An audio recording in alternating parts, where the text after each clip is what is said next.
Excellente journée, des bonnes nouvelles et un message qui va nous aider beaucoup dans la vie, qui est également une halakha quand même, on va tirer des devoirs à faire dans la paracha. Akadosh Baruch Hu nous a sortis d'Égypte grâce à une seule chose.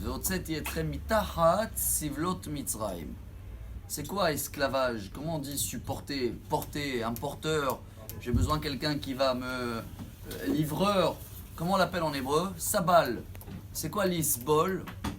Ça peut se traduire souffrir, mais porter.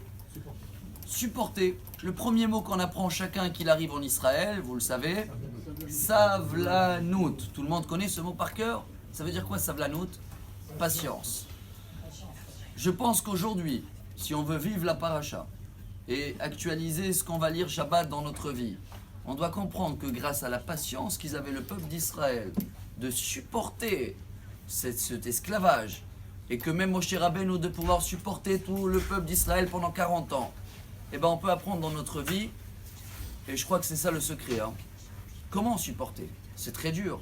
Comment il s'appelle ce philosophe là, français, je sais pas, français ou suisse, Jean-Jacques Rousseau, il s'appelait? Voilà, vous connaissez, lui il avait dit une phrase très connue.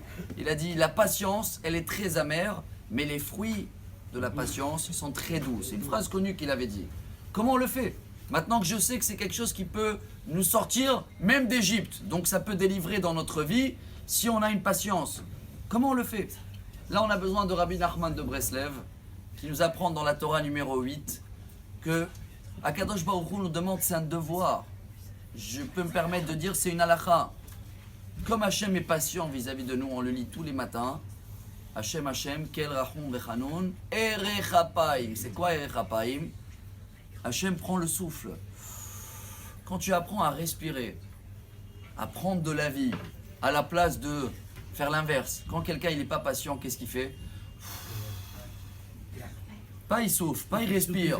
Il souffle. Ça veut dire, à la place de prendre la vie, comme la respiration c'est la vie, prends la vie, prends encore un moment, apprends à patienter, à la place de faire, ça montre que tu n'es pas patient. Donc oui, dans la paracha, si on veut attraper le message que Hachem a dit à Moshe Rabbeinu, grâce à ça ils sont sortis d'Égypte, et grâce à ça chacun de nous va sortir de tout, c'est la patience. Pour savoir le faire, bon on a compris qu'il faut respirer, mais ça va être dur quand ça va arriver face à nous, un cas où on va devoir réagir. Rappelez-vous, la paracha elle parle beaucoup du bâton de Moshe Rabbeinu. On va parler de ça demain si Dieu veut.